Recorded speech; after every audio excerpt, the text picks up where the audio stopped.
Good morning, everybody. A very warm welcome to Surrey Business School, and also to another of our Surrey inaugurals lectures. My name is Steve Wood. I'm Dean of Surrey Business School, and it is my absolute pleasure for us to collectively recognise and celebrate our recently appointed Professor Juan Carluccio. Now, Juan Carluccio is going to speak for 40 minutes or so about his research, and a nice broad introduction to your research, Juan, I know, that will interest many of us. He's going to talk about how international trade shapes economy and impacts lives. And following his presentation, there will be time for us to grill him in the nicest possible sense, offer some questions, and I'm sure he will engage with us. Today's event is being recorded and will be available for on-demand viewing in subsequent days. Now, many of you will know this, of course, but Juan is Professor of International Trade here at Surrey Business School. He's an applied economist working on theory and empirics using large data sets, and his research spans a range of topics that broadly relate to foreign direct investment, the labour market effects of trade integration, the impact of trade on prices, credit constraints, institutions, and the locational and organisational decisions of global firms. Parallel with his academic career, Professor Carluccio has a long experience in providing policy advice. He is currently scientific counsellor at the Central Bank of France, where he advises the Bank of France and the Central European Bank on the consequences of globalisation for monetary policy.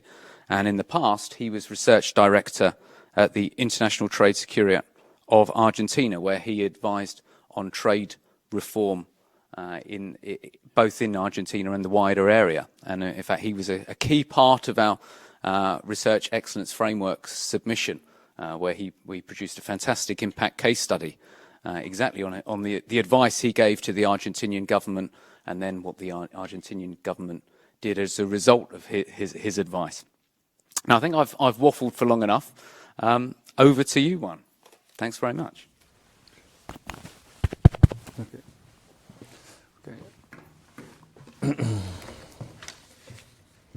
Okay. Can you hear? Yes. Okay. So thank you very much. So when I was thinking about how to prepare for this, I started taking notes, and then the notes became a sort of a script. So I'm going to do it a bit in a mix of like old school and modern times, so reading a bit and also having my slides to support that. So, but let me first start by, of course, showing you my pride and satisfaction for having been named a full professor with Surrey. So as you know, I joined here in 2013 as a senior lecturer. About 9 years later, I'm giving this inaugural lecture. So of course, this is a very proud thing for me.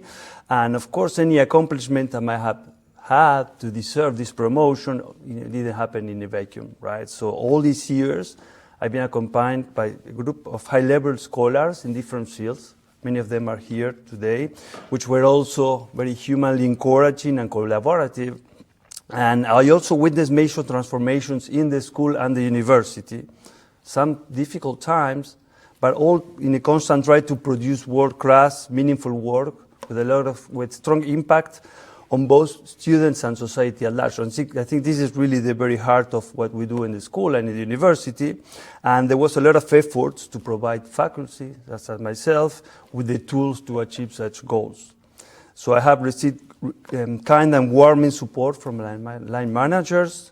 I want to thank personally, of course, Steve Wood, the head of SBS, which I came to know before he was head of SBS. Was another part was the party, and also Tazib Rashwani, who cannot be here today, but he was the head of the SIB department. And so, I have their support and trust, and they also both, I think, very strongly contributed to create this wonderful and vibrant environment that you can feel in the university. And I have also been supported by managers that left the school for other parts. In particular, I want to thank Graham Miller, that left last year, and also David Goss, which have accompanied me across all these years. So many thanks to them. Now, before I enter the subject, and as Steve just mentioned, I would like to mention that I was always attracted to the idea that knowledge in itself is very interesting, but it's much more interesting when you put it into practice in order to reach a better world, right? Basically, producing knowledge by the sake of it, of course, is very fun, and we all like that, and it's probably the motivation why we do research, but in a way, it's kind of a half of a cause, right? So I think the ultimate goal for research is to improve the world. That might sound a bit fancy, but I think it should be as it is.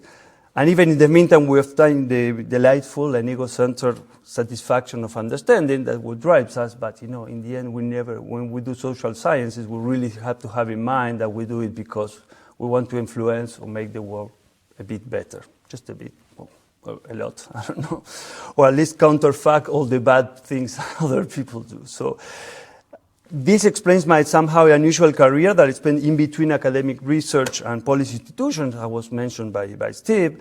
And this is because the University of Surrey provided me with an ideal setup to carry out these both activities and, to exploit and maximize the complementarities between these two worlds. That you think that they would talk more, but they don't talk that much. But there are some instances where the academic world and the more policy world talk, and I will talk a little bit about that later on. So what I'm going to do, as I mentioned, I will mention the highlights of my policy contribution. Steve talked a little bit about that, and how they link to my intellectual activities as I go on. And I also support my lecture with graphs that I've taken from my research. So I'm going to give you a brief overview, more general, and then talk to my research. And most of the graphs I'm going to show, I just take them directly from my lecture slides. So basically, it is also to show that how one can use its own research to teach in a way that it's applied, and therefore maximize all the complementarities because one does. So all the graphs I'm going to show you there, or most of them, are also in my different parts of my slides in the international trade modules. So the idea is also to convey the practical and apply the spirit which person I approach teaching. So the topic of the lecture today is, of course, in line with the title of the professorship, that of international trade. That is the field in which I have been lecturing on, researching and doing policy work over 20 years already. Now, of course, the question that one can have is that why would you do that? So why would you devote your professional life to the study of international trade and of globalization? Well, I think as is the case with most of who are here today, this choice of subjects was strongly determined by personal experiences and those of individuals around me. So I started studying economics in the beginning of the 90s, which was a moment of very profound changes in the world economy. It was characterized by a deep and fast international trade integration, fueled by unprecedented technological changes, right? So if you think there was a time where there was no internet, remember that, when we had to have phones, and now we have all this, right? So this really changed the way the world produced and consumed. And there was also a strong determination in both developed and emerging economies to erase borders, to integrate. The one landmark of this was in 1995 was the creation of the World Trade Organization, right? So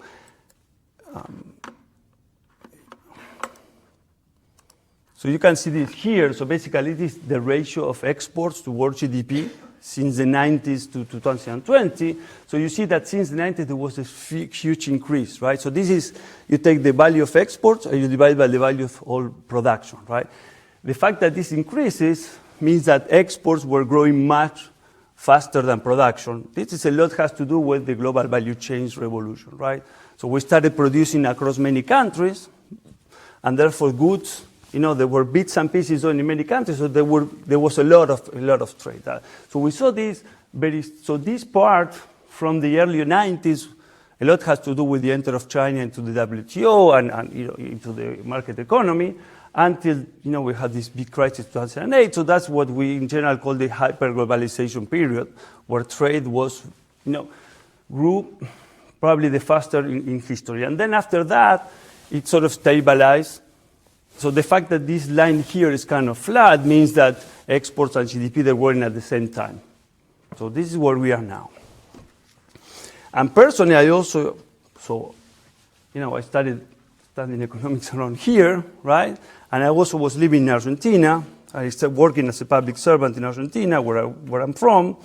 And at that time, the country very strongly embraced globalization and was even praised for being one of the most applied followers of what was then called the Washington Consensus, the Washington Consensus was the name given to a set of policies based on the belief in global integration as the better system prone to prosperity. I was supported and encouraged by Washington-based organizations such as the World Bank and the IMF. That is what they call the Washington Consensus. So, coming from an economy that was very close and isolated, that was open to international trade, I could personally feel the benefit from this transition.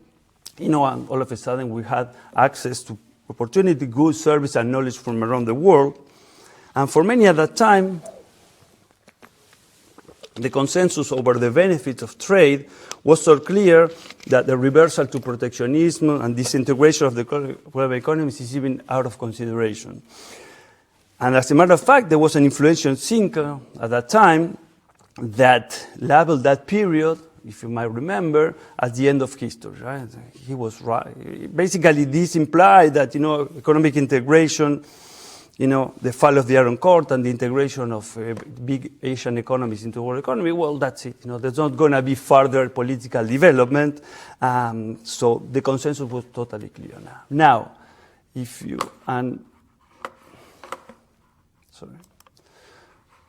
So this is also to show another part of globalization. Here is the stock of inward foreign direct investments, all the investment, all multinational firms coming into a country. So you see that in the 90s it was very small, and it really, really picked up, right? So it was basically from zero to a very high value. And these two lines here, so the orange bars are the advanced economies, and the gray one, the emerging economies. So you see that there was a lot of foreign investment coming into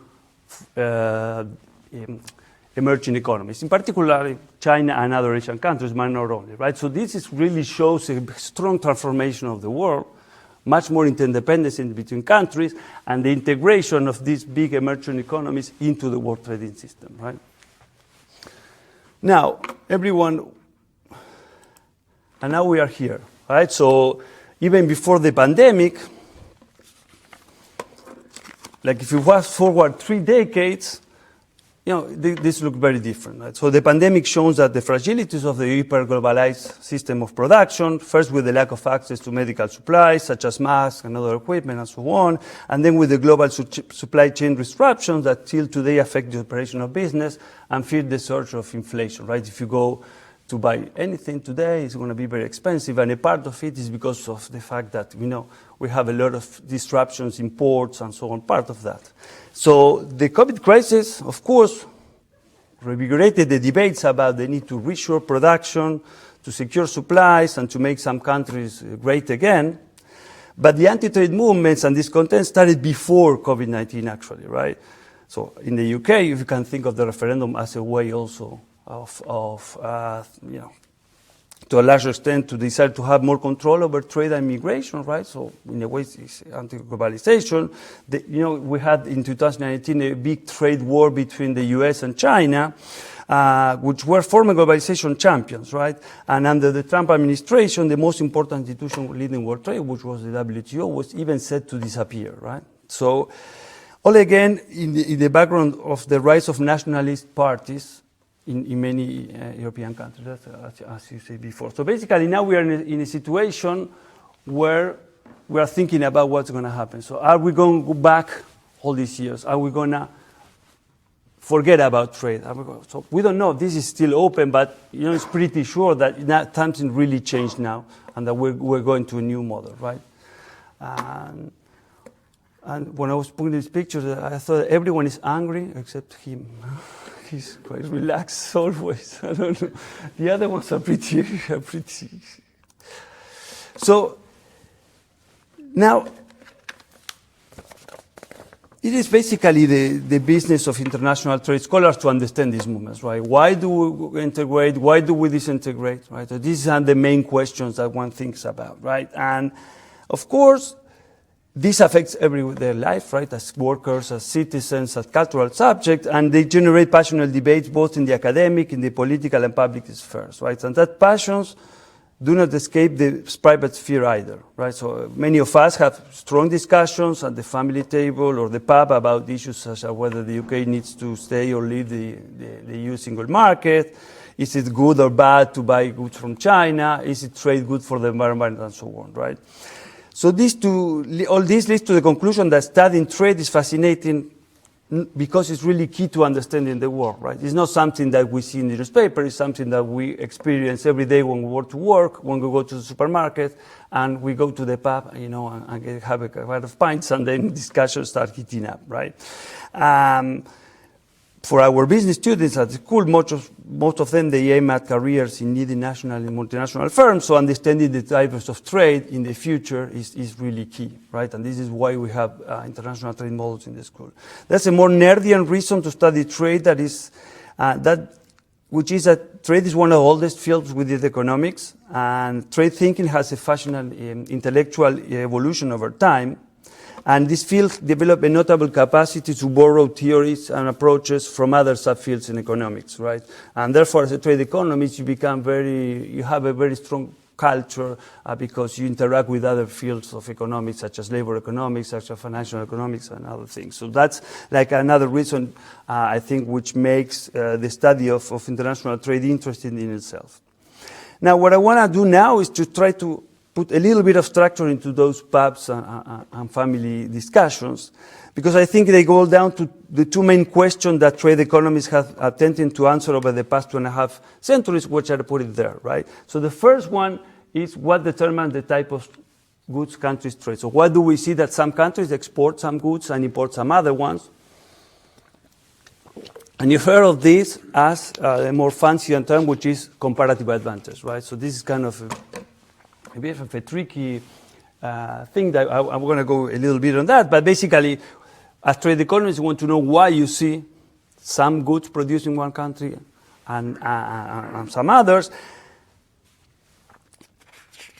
And the second one is, of course, what happens when you do that, right? So if you open to trade, you start producing more of some goods and less to that. What happens to the people that produce them? What are the distributional consequences of trade? Basically, who wins and who loses, right? So if you look at the whole history of international trade, we've been trying to answer these two questions. And of course, these are very much interrelated. So let me first start a few words with the first question, right? So basically, what trade integration does is to allow countries to expand the activities for which they are relatively better than others, right? Or where the country has a comparative advantage over the rest, and that shrinks the activities for which better capacities are found elsewhere, right? So we start exporting things we know how to do, and we import things that some other folks know how to do, right? And therefore, what this implies is that when you open to trade, there's a lot of reallocation of resources, right? So labor and capital and land, they move to industries where the countries have comparative advantage, and they move away from those in which, import competing industries, right? So this is the reason, for me personally, I think that economists have been long enchanted with the idea of free trade, because this is really based on one of the primary concepts in economics, which is that the division of labor enhances productivity of wealth. So basically, if you spread out and you put everyone to do what is best in relative terms, then wealth and national income will increase. That's like Adam Smith's main contribution, right?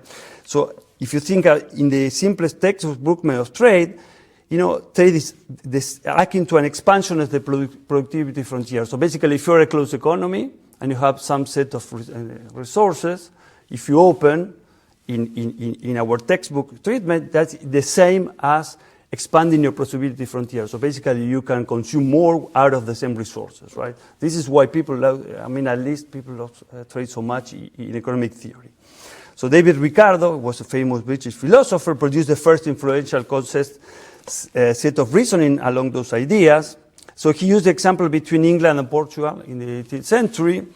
He introduced the idea that relative productivity was determined which goods England was to export to Portugal and which one it were to import, right? So his example was England was going to export clothing, right, where unit labor requirements are lower because England at that time was had much more capital and technology to produce clothes, which clothes at that time was, the relatively more technologically strong good, and it would import wine from Portugal, which more rich in land and it was cheaper to produce, right? So this idea, he introduced the idea that both two countries, even though one country is better than the other in everything, if you think of it in relative terms, they both can win from trade, and that would mean that one country will specialize in clothes, in this example, and import wine from Portugal. Later on, there was a contemporaneous independent work of two Swedish economists you might have heard, which were L.E. Haker and Bertil Norlin, and they just put factor endowment. So basically, they take the same idea, but say, well, this comes out of factor endowment. Basically, if you're a country that you are abundant in labor, you should specialize in labor intensive goods, right? As we saw, for example, in China. And then you will exchange those labor-intensive goods for more capital-intensive goods for capital-rich in countries. And, this was the motive of trade. So it's the same reason, but thinking about what determines comparative advantage, and what determines here is the endowment. How many capital you have, how much capital you have, how much labor, and so on. And this is what you might have heard is the famous Hedge-Rollin theorem, right? That you might, at some point, hate it probably in your economics classes. But it was, even though it was developed a century ago, it's still one of the key ways of, understanding today's trade, I think. And it has been shown that, this is a simple idea extends to much more general and complex environments. Now, the second question. Sorry, I forgot to pay. It's of course indissociable from the first one, right? Because I was saying before that what trade does is to reallocate resources, right? So if you start producing much more of it in a certain industry, you're going to attract labor to those industries, right? So that means that people that are good to work in that industry, their demand will go up and the wages will go down. But those people, those workers that were working in the hyper-competitive industry, their demand for them will go down and also their wages, right? So basically the fact that trade leads to reallocation, it also leads to a strong redistribution, right? So some people win and some lose from trade. That's a very important. That's the key question when we were thinking about, these angry people at the beginning, is that we know that there's a lot of very strong redistribution impacts of international trade. And this is why I just announced very quickly one of the most influential theorems of economics, which is the Stoppel-Somersault theorem that you might have heard as well. But basically what Stoppel and Somersault says is that it is unambiguous that when a country integrates to trade, some factor of production, some type of worker will lose and some other will win. So that's always the case. And that's the way we think about this. And I think, again, this is very powerful to understand this globalization, deglobalization debates I'm going to come back to later. And I want to make a last stop in this very high-speed trip to the history of trade thinking, which is the last revolution in which economists approach trade, which is a framework developed in the early 2000s by Harvard professor Mark Melitz. So Melitz, his key innovation was to place the firm into the center of analysis. So up till now, we were not thinking about firms.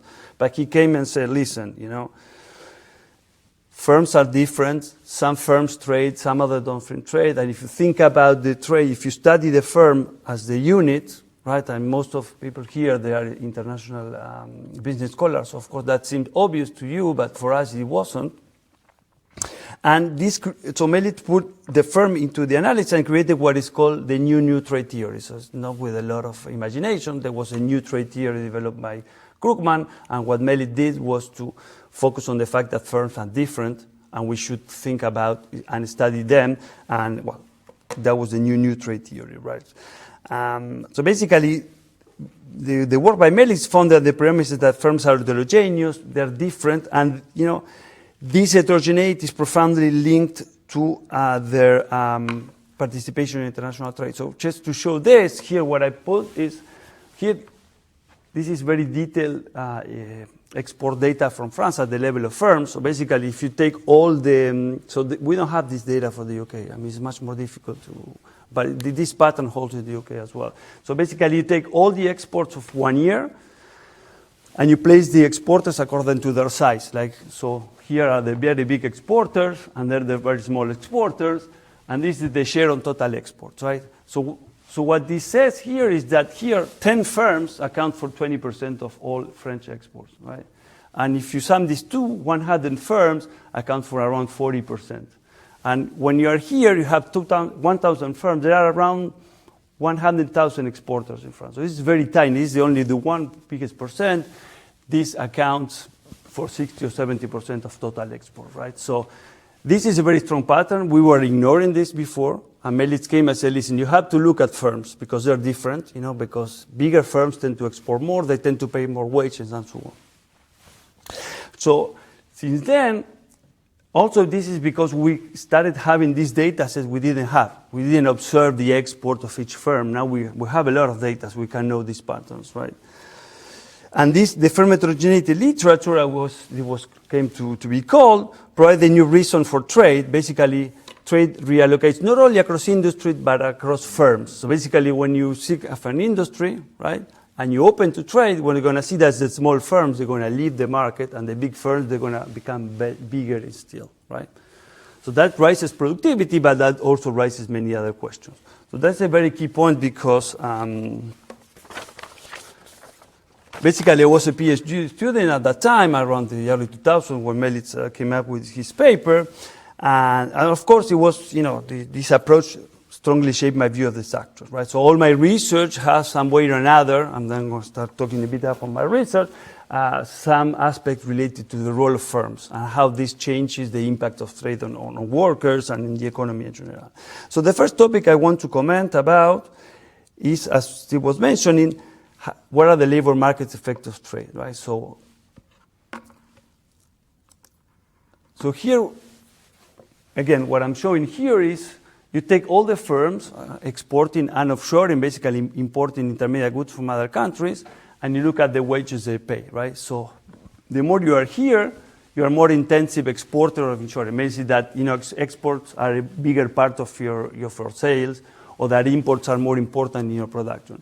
So here you have the average wages. So we see clearly that this is an upward trend. So basically, firms that export more or for more, they pay higher wages, right? So this is a correlation. In the paper, we show there's a causal effect from trading to wages, but these are average wages, right? With the very detailed data, you can break down, and this is also taken from my lectures, right? If you look at executive, you see a very clear trend here, right? So if you look at the wages of executive with the firms, the more this firm export or import, the more, especially here at the top, the more these guys are making better wages, right? So, of course, executives tend to be skilled people with high level of educations and so on. If you look at blue collars, first, you see that they tend to benefit from exporting, right? Because this is new markets that open up, and some of these rents are shared with them. But if you look at offshoring, it is really flat. Right? So basically, if you're working in a firm, this firm's offshoring, and you're a blue collar, most likely part of the stuff you can do is taken to China or somewhere else, and that has a negative effect on your wages, right? So again, this again shows that at the level of the firms, this idea of Stockwell-Summers is working here, right?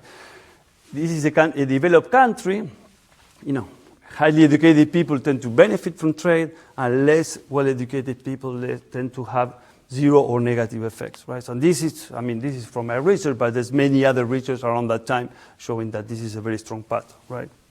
So basically, it says that the gains are really unevenly distributed among workers, right? Now, of course,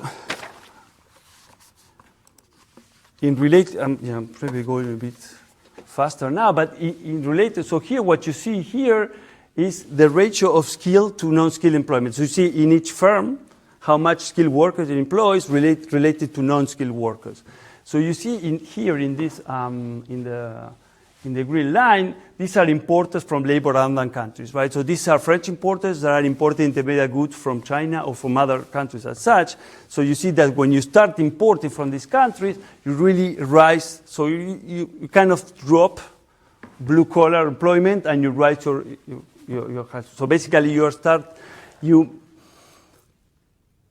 if you want to organize this production abroad, basically you need less blue-collar workers and you need more survey or business school graduates to do marketing, to do design, and to do all this, right? So again, both of these pictures go in the same line. When these firms, they trade more, they offshore more, they pay higher wages to skilled workers, they employ more. So, they increase their demand for high skilled workers, right?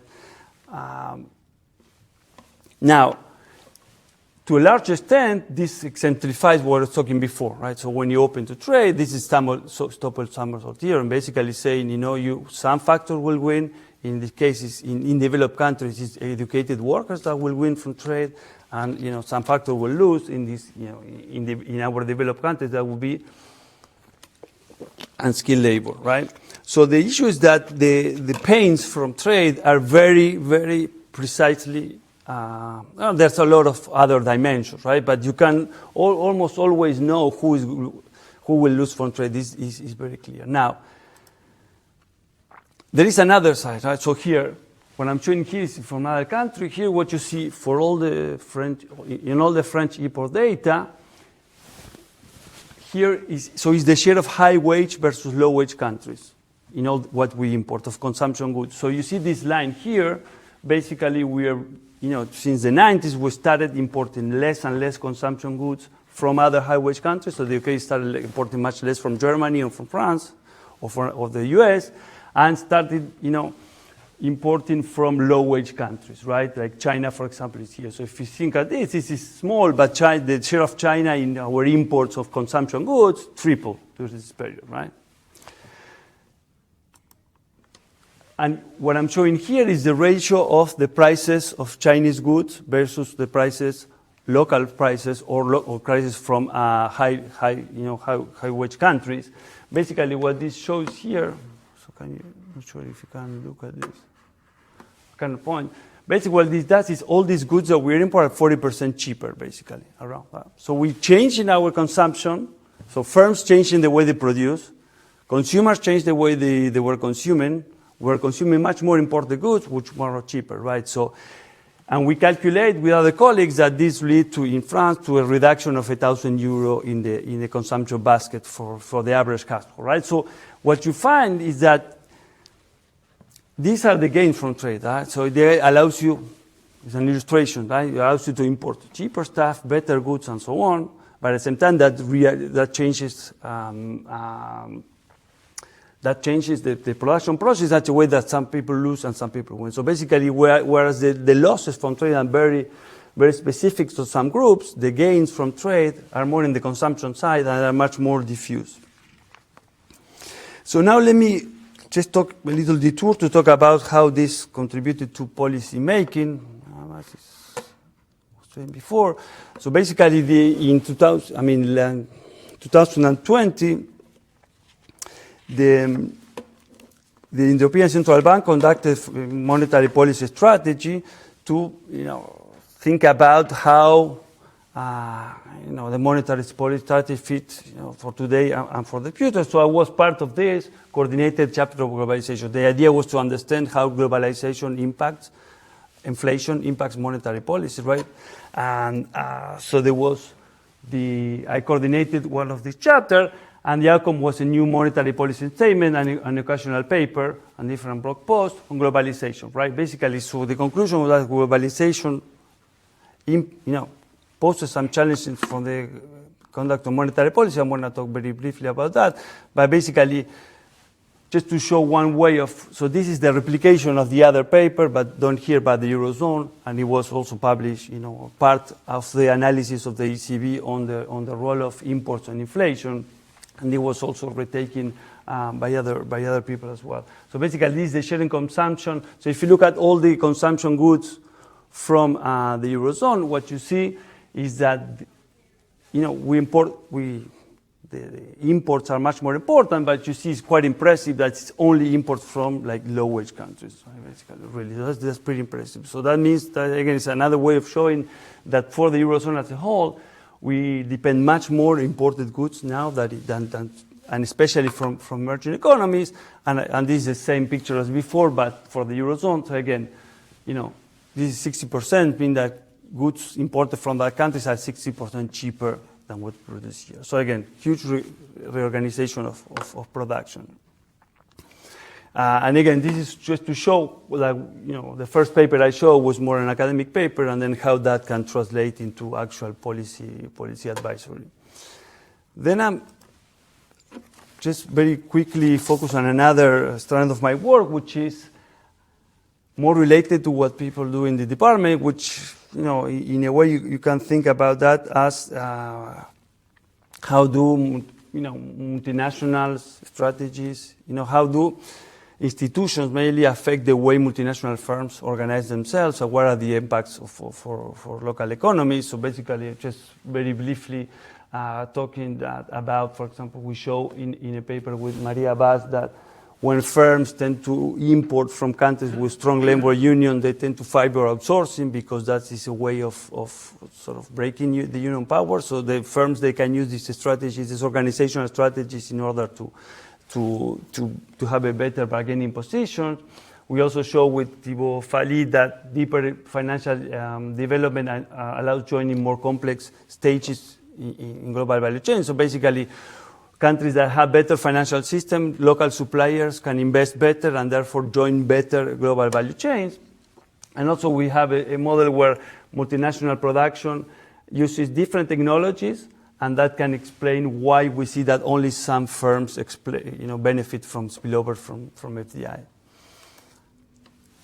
So related to this trend is also another impact of policy, which mentioned Steve. So in 2019 and 19, I was called by the Research Secretariat of Argentina in order to think about how can we, at that time was really how can we open the economy. The Argentine economy was a very, very close economy, right? So if you think about the tariff Mercosur, all these countries engage in trade liberalization to see all these things going down. These are the weight tariffs, average tariffs in these countries, right? So you can see developing economies have very low trade tariffs, at least until 2018. In Asia, you see a very, very big, strong movement towards trade liberalization. In other South American countries as well, but you see the case of Mercosur, which is a trade union between Argentina, Brazil, and Uruguay. You see a very, very high level of tariff flat. So the thing was like, okay, everyone is integrating into the world economy, but we are not. So how can we try to integrate into a global economy without, by taking the most of it, right? So this is the mission that I was given. So when thinking about it, basically, I'm not going to go a lot of detail, but basically, based on my own research, based on other academic research, right? So we have to talk to policymakers and say, well, what should we do this? Well, let's set priorities. So you go to the literature, and also you go to what you learn using data, analyzing data, and try to inform the decisions in a more informed way. So basically, we prioritize what is called basic intermediate goods, right? So if you leave firms import intermediate goods that are across many production processes, such as steels, chemicals.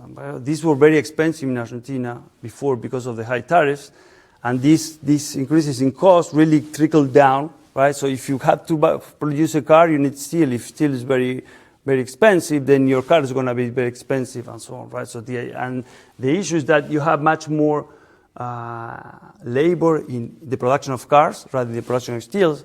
So reducing the price of steel, that leads you to, increases in employment and in value added. So this was sort of the nature of the reforms. Now, if you think about what is happening right now, we have the opposite, right? You have a situation right now where all the price of all these things, I cannot point, all the prices of these goods are very, very high now, right now, because of what happened with COVID, what happened with Ukraine, and so on. So we are seeing the bad things everywhere of this. Right? Before, you used to very localize in us because these prices tend to be lower, and they were sort of artificially high in Argentina because of the trade protection, right?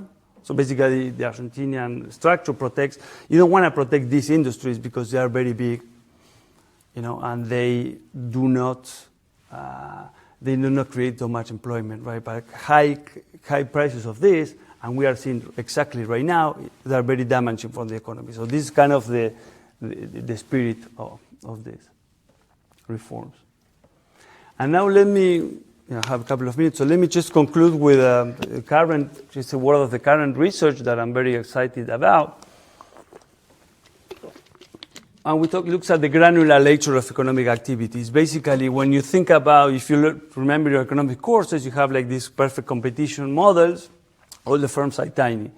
But if you go to reality, firms are not tiny, are very, very big, as I showed before. And this has very strong consequences. And this is a strand of economics that's called granularity. That means basically thinks about what happens to these very large firms, maybe 10 firms, as I showed before, matters for the whole of the economy. So if you want to look at the macroeconomic side of it, you have to look at 100 firms, And so we're taking this idea in current research, looking at exports, international financial flows, and export collapses. So this is a work that I presented last week for the first time, where I have been working for 3 years already, trying to gather data, very detailed individual data level of each firm that trades in France. So in France, we have very good data with the rest of the world. Then you have all these firms, then you try to link them. There's a lot of work to understand the economic groups, right? For example, if you think about Coca-Cola, you're going to have in the data many, many firms that belong to Coca-Cola. So you try to trace them. It's very difficult to do, because sometimes you have the names, so you have to put a research assistant to go line by line and look at the names, because sometimes it will be Coca-Cola Limited or with a dot or with no dot. So it's a lot of data work, a lot, hopefully so. But at least then what I show here is that you create not first, as I shown before, but groups, these economic groups. If you look at the total gross investment share of France, 40% of it is only 10 firms, right, or 10 groups. And if you go to top 50%, you at 80%. Right? So if you think of all the investments that France has abroad and from abroad, they enter here, the people that are responsible for that, right? And this is what drives the exchange rates, and this is what many things. And if you look at portfolio investments, right, so here I'm looking at basic and multinational. You're buying firms abroad. Here you are buying stocks or bonds. Still it's very, very concentrated, right? So here you have more banks in general. But if you look at this, it's pretty impressive, right? So that means that if you want to understand the macroeconomy, you have to be aware that this is of this structure. And this has consequences. I'm going to finish with this. Here I'm just replicating the same things that I showed before. Remember the share of each size bin, right? So the biggest 10 and how much you contribute. But what I'm putting here, these ones are the contribution to the export collapse during the great financial crisis and during the COVID crisis. So in both occasions, total trade fell by 16%, right? But what you see is the fact that these lines here are bigger than the black ones. It means that these big firms, they didn't resist better to the crisis. On the contrary, they fell by much more than the other ones. So basically, if we had export collapses in these two occasions, it's really because these very, very big firms did worse than the average, right? This is quite counterintuitive, because you tend to think that the small firms are less resilient than the bigger firms, but what we show here is that it's really these big firms that are very concentrated, they're less resilient than the others. So that has important consequences, which we are trying to understand with other colleagues. And that's it. So thank you very much. I hope we will now come to work to the field of trade, because it's the best field.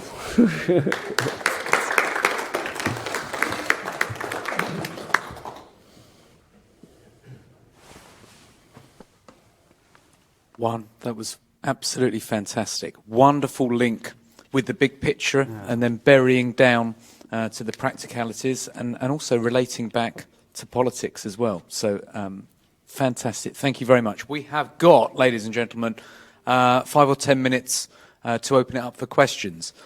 So start with the question at the front. Well, something I've always wondered about is if a country has no manufacturing capability or a decline in manufacturing capability, as in this country,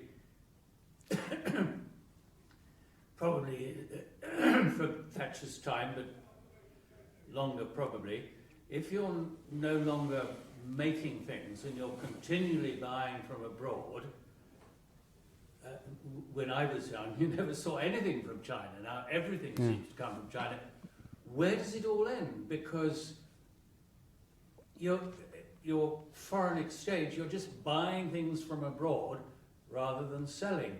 So what's the end result of all that? So shall I, or no? I think, I mean, one thing is you're not only buying from abroad, right? Because now everything is made. So the UK participates in some parts of this production process, right? So some things you drop, some things you do at home. But I think if you think about the overall picture, this will no longer. First, manufacturing will be less and less important, right? It is already, right? If you think of the consumption, over 60% are services, really, of what we consume every day, right? And in any case, it's most likely that there's going to be a reversal on this thing of offshoring to so distant places. We saw that it's difficult now. We have all the problems that we had. And, in 20 years, we're going to have robots and stuff. So basically, all these machines will start replacing for this offshoring, right? Because you go to China because labor is cheap there, right? But if you can't put a machine, right? So I took the Eurostar yesterday. There wasn't anyone, checking my passport. That was a machine, right? So we're going to have more and more of this. So the motives for doing this, in spite of all the problems that we are seeing now, they will kind of slowly vanish, I think, with technology. But so you're gonna, but you will be able, like you can have a, even medical, check for someone which is in India or something like this. So I think the future goes much more services, right? And manufacturing, in a way, I think slowly this will change because firms now don't want to, because governments want less and less, right? And this is what was shown there, in part for the reasons you say, but also technology, will lead us to be more localized again, I think. Super. Thanks very much. I think Tom has got a question. Thanks, Juan. And I think one of the first graphs there was fascinating because despite the rhetoric of populism and protectionism we've had for the last 6 years at least, you were showing that there was an uptick since 2020, I think, in exports. Yeah. Which obviously goes against the kind of narrative in a sense, which is great. One of my problems, and you touched upon institutions and power politics here, is how you account for in international trade and economics, how you account for power and politics as antecedents, something which I'm very interested in my work. And let's say if we take the role of state-owned enterprises, particularly say Chinese state-owned enterprises, and to what extent Chinese state-owned enterprises are an instrument of creeping Chinese global hegemony. If we think about the tiny Caribbean nations, we think about sub-Saharan Africa, we think about Sri Lanka, we think about many Pacific island nations, and the extent to which the Chinese Communist Party, with state-owned enterprises as their instruments, have been indebting, perhaps bringing these countries arguably into a kind of level of servitude, ultimately. I'm taking an extreme position, but I think there's perhaps evidence to suggest that in terms of this overall geopolitical trend. My question really is, how does one measure and account for any of that in international trade economics? Because it is a significant driver of a lot of trade and investment right now. Yeah, it is. I mean, I think that now people are kind of waking up to that a little bit, especially because one of the most difficult things right now, I think, is commodities, right? Because, you can move production around of everything, right? But, we saw it with the Russian oil, right? If you don't have it in your soil, you cannot make it here, right? So now that's I think where the geopolitics will matter a lot in the years to come. We see with the crisis now, with Ukraine crisis, with the food and so on, right? So there are many things that you can reshore, but you cannot reshore that, right? So there's going to be really, I think, a geopolitical reconsideration. And it's happening now, like the EU is trying to turn to new partners, so I think that there was a kind of a naive view, or not naive, I don't know. but at least leaving that aside for a while. But geopolitics are gonna, we're gonna see how thick they are. I think that, this idea of the end of history, we thought that this is better because trade is much better for everyone. We just put that on aside, and I think now it's kind of falling in our heads very strongly. So no one knows really what's going to happen, but it's true that now this is going to change for sure. I mean, I think the more than COVID is really the current issue with Russia that is really changing a lot of minds because. The challenge, of course, for you and for I and for those with international businesses, how do you measure, how do you capture this, and how do you create any degree of strategic foresight for, in my interest, for managers, for example. Yeah, I mean, we're talking about friend shoring, right? So, but who is your friend? I mean, it's very difficult to know who is your friend, I mean, the UK and the EU are friends, and now they're apart. So, and we are much closer to Europe than Russia, but still, this is apart. So, yes. Yeah, it's very interesting. I mean, all the things are fascinating, but are very, very worrying, I think. I think the next year is going to be very difficult. Sorry about that. Excellent, thank you. Any other? Yes, thank you, Juan, for the presentation. Let me just squeeze in two very quick questions. First one, the data shows that a lot of trade in consumable goods is coming from developing to developed countries. So my first question is, the phenomenon of reverse globalization, is it temporary or permanent? And will our pursuit of cheaper prices then feed on to a reverse of the globalization again? The second question draws to your second key fundamental question. But I want to look at the role of international trade institutions in making sure that the benefits of trade cuts across, or is something that every country tries to benefit from. So the WTO, for example, are they doing all they should to ensure that trade is beneficial to all participating countries? And do we have to begin to rethink the key principles under which the WTO is operating, especially for developing countries? Yeah, so of course, I mean, when you think about this, so you see that, and what Tom was saying is true, that when you look at the trade in the COVID, people were quite surprised because it didn't suffer that much. I mean, it recovered very fast. But we're coming to the question of Alassane. So we had, even though this is kind of flat here, we are in economies that are much more open than before, right? Much more. Right? So if you think of